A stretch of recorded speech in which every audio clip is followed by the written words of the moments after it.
Star Wars, Episode 7, The Force Awakens. Where's Luke? Darth Vader fanboy. Ray.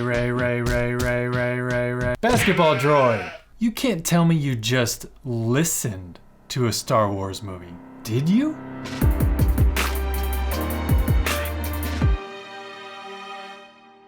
Hey, howdy, hey. Hi. I'm Elon Osborne, and thanks for joining me on my YouTube channel where I talk about movies, audio, and music. But more specifically, I like to review the TV shows and movies that you've come to love, but with a little bit of a twist. I listen to them on my smartphone using two little earbuds, kind of like an enhanced audiobook.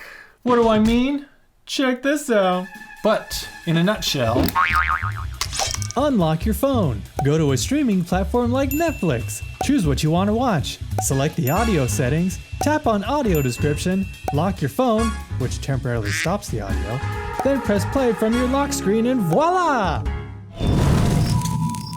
I know what some of you are thinking. Wait, isn't audio description for like blind people? Yes, but this isn't me being insensitive. I know this feature is typically used by the visually impaired, but I'm not visually impaired, so I might miss some aspects of how this audio feature is typically used. Or I might miss some details of a show or a movie that just go in one ear and out the other. So I want this channel to be a kind and friendly community, visually impaired or not, where we can all come together and discuss the movies and TV shows that we love. So thanks for being here. Before we get into the bantha fodder of the episode, let's give a little shout out to the sound department of The Force Awakens. Nice. Since The Force Awakens is part of the Star Wars saga, You okay? Since The Force Awakens is part of the Star Wars franchise, the post-production audio was done by none other than Skywalker Sound. That's a big fat duh. See?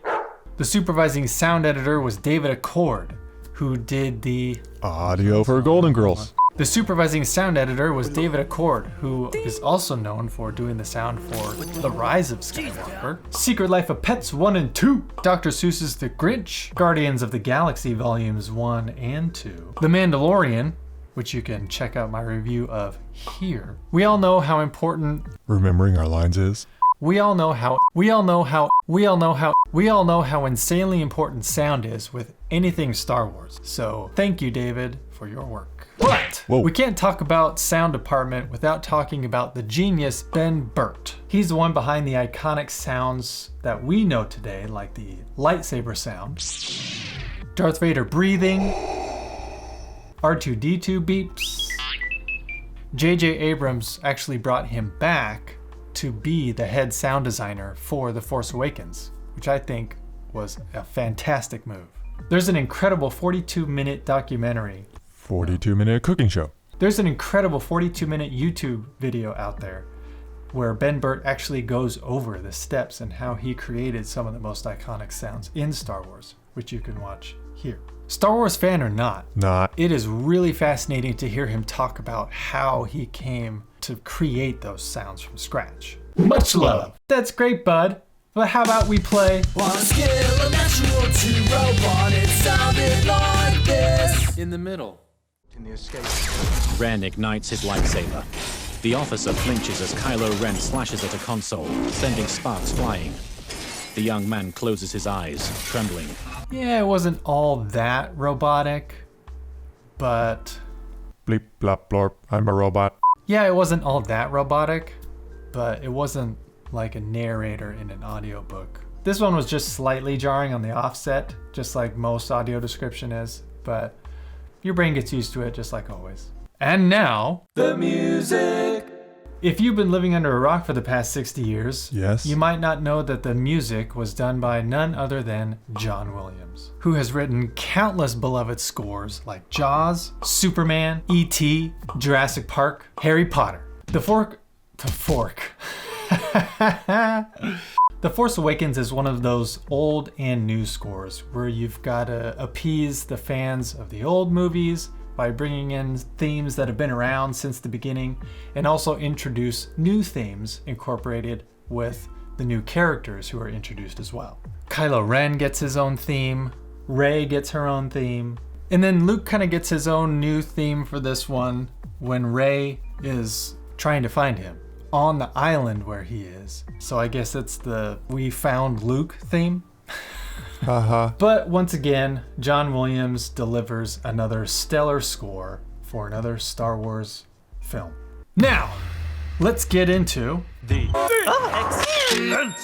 You really got to give credit to Skywalker Sound, again, who have taken this gigantic scope of a movie franchise called Star Wars, and they've down-mixed it to still be engaging and still sound incredible if you're listening to it on two little earbuds. Just like with the Dark Crystal, The Age of Resistance, which you can see my review of here, Skywalker Sound just nails it. They hit it out of the park every time they need to do the sound for anything. The stereo field is utilized completely in the action set pieces, but even comes through well in the more ambient situations, like when Rey is trying to find some scraps in the deserted Star Destroyer. The dialogue sits in the mix well, it's clearly heard. But most importantly, the story still translates well, even if you're just listening to it. There are some scenes where the audio description...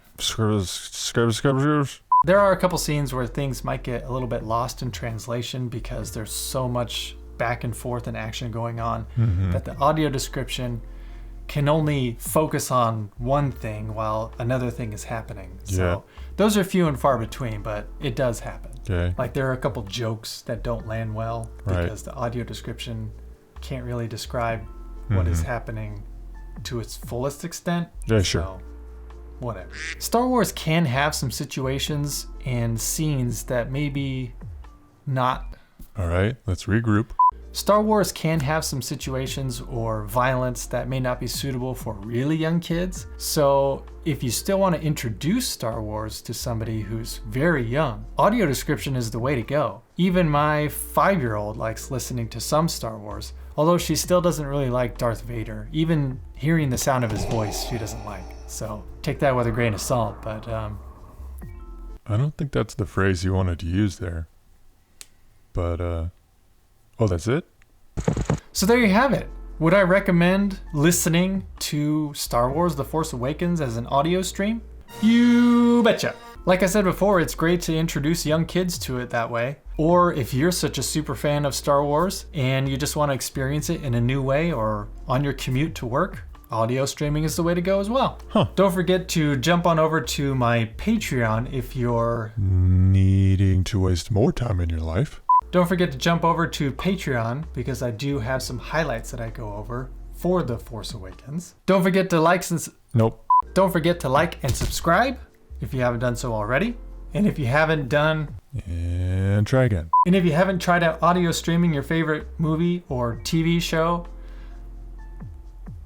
What? Get on it! And don't forget to say a friendly hello to somebody you know or don't know who might be visually impaired. And of course, always keep listening. I got merch. Link in description. I got Bandcamp. Link in description. I got a Patreon. Link in description. I got Etsy. Link in description. I got a kids book. Link in description. And don't forget, always be listening.